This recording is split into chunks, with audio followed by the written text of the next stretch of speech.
Issue ہے فلسطین کا جو شروع ہونے والا ہے، بھٹی دہکے گی وہاں۔ ظاہر بات ہے کہ اگر کوئی بہت بڑا اقدام ہو جاتا ہے فلسطینیوں کے خلاف، اور اگر واقعتاً مسجد اقصیٰ اور قبۃ الصخرہ گرا دیے جاتے ہیں، جو طوفان اٹھے گا عالم عرب میں، یہ حسنی مبارک ہو یا شاہ خالد ہو یا کوئی اور ہو، یہ نہیں روک سکتے اس طوفان کو۔ نوجوان خون اٹھے گا، غیرت اور جو بھی حمیت ہے۔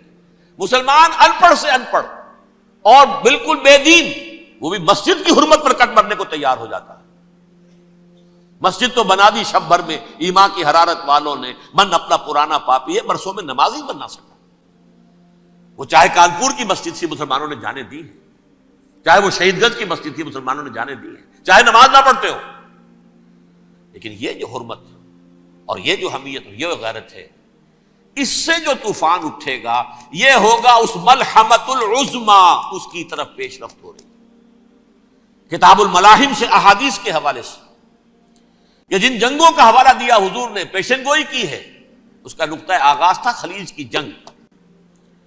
صدام حسین نے اسے کہا تھا یہ مدر آف وارز ہے، ام المحارب، یہ ایک جنگ نہیں ہے۔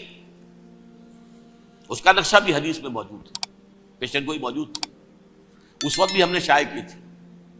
لیکن اس میں جو جنگ اب ہونے والی وہ الملحمۃ العظما۔ ملحمہ کسے کہتے ہیں؟ لحم گوشت کو کہتے ہیں، اور قصائی کی دکان کو عربی میں ملحم کہتے ہیں، جہاں گوشت کے ٹکڑے کیے جاتے ہیں۔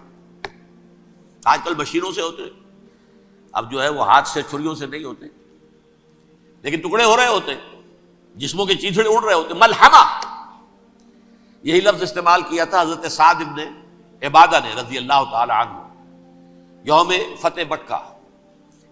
ان کے دل میں تھا کہ اب ہم انتقام لیں گے ان عربوں سے، ان قریش سے۔ الیوم یوم الملحمہ، الیوم یوم الملحمہ، یہ کہتے ہوئے جا رہے تھے، ایک خاص کیفیت۔ آج ہے گوشت کے ٹکڑے اڑانے کا دن۔ حضور سے کہا کسی نے جا کر کے صاحب تو یہ کہہ رہے ہیں الیوم یوم الملحمہ، الیوم یوم الملحمہ۔ حضور نے فرمایا نہیں، ان سے کہو جا کر الیوم یوم المرحمہ، الیوم یوم المرحمہ، آج رحمت کا دن ہے، آج تو میں ان سب کو معاف کروں گا۔ لا تثریب علیکم اليوم، میں تم سے وہی بات کہہ رہا ہوں جو میرے بھائی یوسف نے کہی تھی اپنے بھائیوں سے، اذهبوا فانتم الطلقاء، جاؤ تم سب کے سب آزاد۔ وہ ملحمہ ہے جس کو کہ حضور نے حضرت معاذ بن جبل رضی اللہ تعالیٰ عنہ سے روایت ہے، اس میں سے جو ابو داؤد میں روایت آئی ہے اس میں الملحمۃ العظما، عظما مؤنث ہے اعظم کا۔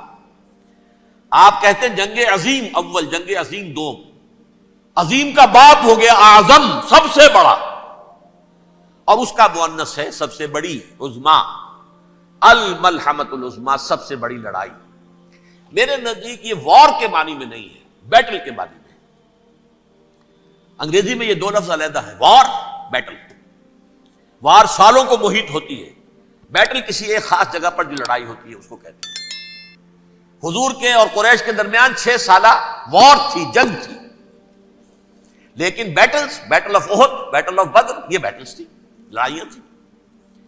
تو عظیم ترین جنگ شاید اس اعتبار سے نہ ہو جیسے کہ ورلڈ وار 1 اور ورلڈ وار 2، یعنی اس کی وسعت کا اتنا معاملہ نہیں اور طوالت کا نہیں، لیکن جو لڑائی جو ہے بیٹل ہونی ہے، جس کو کہ یہ لوگ، یا چونکہ میں نے کہا تھا شروع میں کہ سرما ہے میری آنکھ کا خاک حجاز و حول قدس، نیو ٹیسٹمنٹ کی آخری کتاب ہے the Book of Revelation, Revelation of Saint John, اس میں آرمگڈون کہا گیا ہے اسے۔ ہر مجدون، یہ عبرانی لفظ ہے، ہر کہتے ہیں اونچی جگہ کو، سطح مرتفع، مجدون میگیڈو، میگیڈو ایک وادی ہے، مرتفع، وادی مرتفع، یہ ہے واقع لبنان، اسرائیل اور شام کے درمیان جو ٹکڑا، جو ٹرائنگل بنتی ہے، یہ ہے، یہاں پر بڑی جنگ لڑی جائے گی، اور یہ جنگ جنگ صلیب ہوگی جو کہا ہے بش نے، یہ جنگ صلیب۔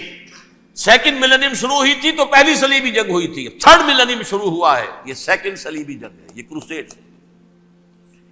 اور میں اس مرتبہ امریکہ گیا تھا تو پہلی مرتبہ مجھے وہاں ایک رسالہ ملا ٹرمپٹ نام کا، یہ امریکہ کے جو بہت ایکسٹریمسٹ قسم کے پروٹیسٹنٹس ہیں، یہ ان کا رسالہ ہے، اور ان کے بارے میں اب کہا جا رہا ہے وہ کرسچین زائنسٹ ہیں.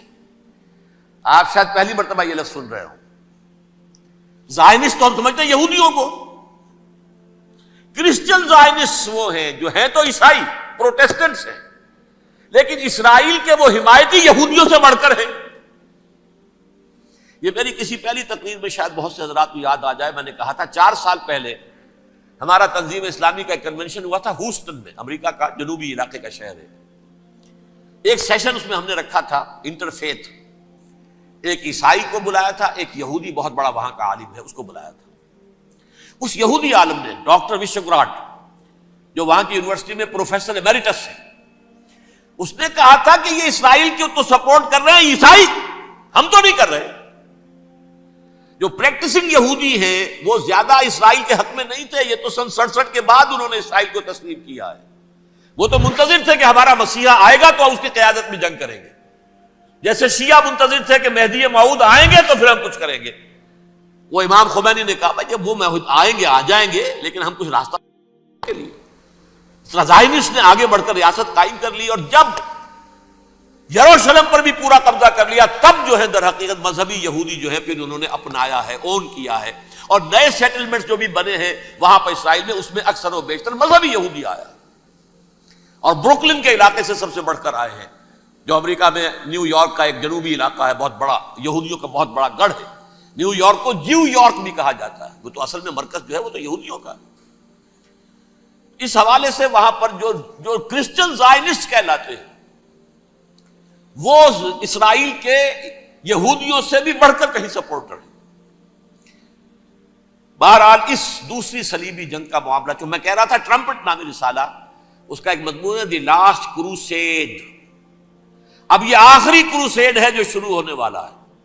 میں تو حیران ہوں کس قدر کھل کے وہ باتیں کرتے ہیں. رومن کیتھولکس کو وہ کہتے ہیں کہ یہ شیطان ہے، یہ پوپ شیطان ہے. یہ یورپ کو اس نے جمع کیا ہے کرسچینٹی کی بنیاد پر، اور اس میں زیادہ تر کیتھولکس ہیں.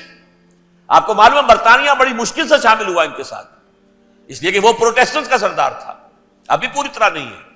یورپ جو ہے وہ رومن امپائر دوبارہ یہ کھڑی کر رہا ہے، اور در حقیقت یہ جو ہے یہودیوں سے بھی چھیننا چاہتے ہیں اسرائیل کو اور فلسطین کو، اور مسلمانوں سے بھی. اور یہ وہی کروسیڈ جو تھے اربن ثانی کے، اس کی تیاری کر رہے ہیں تاکہ وہاں پر عیسائی حکومت قائم ہو جائے، کیتھولکس کی، پوپ کی حکومت قائم ہو جائے، جیسے ایسٹ تیمور میں کر دی ہے. ایسٹ تیمور میں کون سی حکومت بنی ہے؟ Roman Catholic.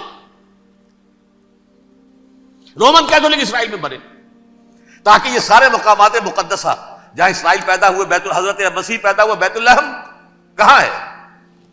وہی ہے کہ نہیں؟ جہاں سے ریزریکشن ہوا ان کے خیال میں وہ کہاں ہے؟ وہیں پر ہے کہ نہیں؟ بڑے بڑے گرجے ان کے وہی ہیں. تو اس اعتبار سے ان کا کہنا یہ ہے یہ لاسٹ کروسیڈ کی تیاری ہو رہی ہے، یہ کیفور. اور ان کا کہنا یہ ہے کہ یہ پوری طاقت نیٹو کی جو ہے، یہ پہلے جرمنی سے لائی گئی بوسنیا، انہوں نے خود وہاں جنگ کروائی، انہوں نے خود وہاں پر ایتھنک کلینسنگ کروائی، پھر خود مصالحت کے لیے آ گئے، پھر کوسوو میں انہوں نے خود آگ بھڑکائی. یہ میں نہیں کہہ رہا، یہ وہ ٹرمپٹ رسالہ امریکہ سے چھپنے والا پروٹیسٹنٹس کا رسالہ ہے جو یہ کہہ رہا ہے. پھر انہوں نے کوسوو کے اندر کروایا، اور پھر وہ وہاں پر پیس فورس کی حیثیت سے آ گئے. اب وہ میسیڈونیا میں کروا رہے ہیں اور وہاں داخل ہو گئے ہیں. اگلا قدم ان کا سائپرس ہوگا، سائپرس میں ترکوں کو اور وہ گریکس کو لڑائیں گے اور وہاں آ جائیں گے، وہاں سے ایک چھلانگ لگائیں گے اور یہ فلسطین میں پہنچیں گے. اور یہ وہاں پر ایک رومن امپائر، اپنی پرانی رومن امپائر کی طرح کی رومن کیتھولک ریاست قائم کرنا چاہتے ہیں.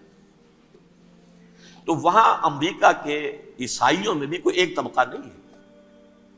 کیتھولکس بھی ہے، کیتھولکس زیادہ نہیں ہے ہمدرد، لیکن اب تابع ہو چکے ہیں. اسحاق ریبین نے جب یہ پیس ٹاک شروع ہوئی تھی، آپ کو یاد ہوگا شاید، کہ جب وہ آیا تھا واشنگٹن سے واپس فلسطین اسرائیل، تو پہلے روم میں رکا for an audience with the pope. اور پوپ کو اس نے ایک مرتبان سا پیش کیا تھا، حضرت سلیمان علیہ السلام کے زمانے کا مرتبان، اور کہا تھا دیکھیے 3000 برس تک ہم نے اس کی حفاظت کی ہے، اب یہ میں آپ کے حوالے کر رہا ہوں. اس کے بعد سے پوپ جو ہے بالکل رام ہو گیا، اور وہ عیسائیوں کے ساتھ اور یہودیوں کے ساتھ ان کا پورا وعدہ ہو. اب پورا عیسائی ورلڈ جو ہے ویسے تو مجموعی یہودیوں کے شکنجے میں ہے. البتہ ان کے اندر بھی جھگڑے ہیں. جو وہاں پر وائٹ کرسچن ملیشیاز ہیں وہ ایکسٹریمسٹ ہیں کیتھولکس. ان کے نزدیک دشمن نمبر 1 یہودی، دشمن نمبر 2 مسلمان، دشمن نمبر 3 جو یورپ میں کالے ہیں، ایفرو امریکن، چاہے وہ عیسائی ہو گئے ہوں، کوئی بھی ہو. یہ 3 دشمن ہیں جن سے انہوں نے کلینز کرنا ہے، صاف کرنا ہے ان کے خیال کے مطابق امریکہ کی سوسائٹی کو. اولاً یہود، پھر مسلمان، اور پھر یہ جو کالے ہیں. لیکن دوسری طرف پروٹیسٹنٹس کے اندر ایکسٹریمسٹ وہ ہیں جنہیں کہا جا رہا ہے یہ کرسچین زائنسٹ ہیں، یہ اسرائیل سے بڑھ کر سپورٹرز ہیں. بہرحال یہ اب جنگ ہوگی، اس کا نتیجہ کیا نکلے گا یہ تو اللہ ہی جانتا ہے. اب میں آخری بات کی طرف آ رہا ہوں. آخری نتیجہ تو جو بھی کچھ اپس اینڈ ڈاؤنز آئیں گے تلک الایام نداولھا بین الناس. آخری نتیجہ ڈراپ سین وہ یہ ہوگا کہ اللہ کے دین کا بول بالا ہوگا اور پوری دنیا پر محمد کے لائے ہوئے دین صلی اللہ علیہ وسلم کی حکومت قائم ہوگی. وہ گویا قیامت کی تمہید ہوگی، اس کے بعد بس قیامت آئے گی. کیونکہ مقصد کائنات، تخلیق کائنات پورا ہو جائے گا. پوری مخلوقات کے اندر مقصد تخلیق، کلائمیکس آف کریشن محمد الرسول اللہ صلی اللہ علیہ وسلم. دین کی تکمیل محمد الرسول اللہ صلی اللہ علیہ وسلم.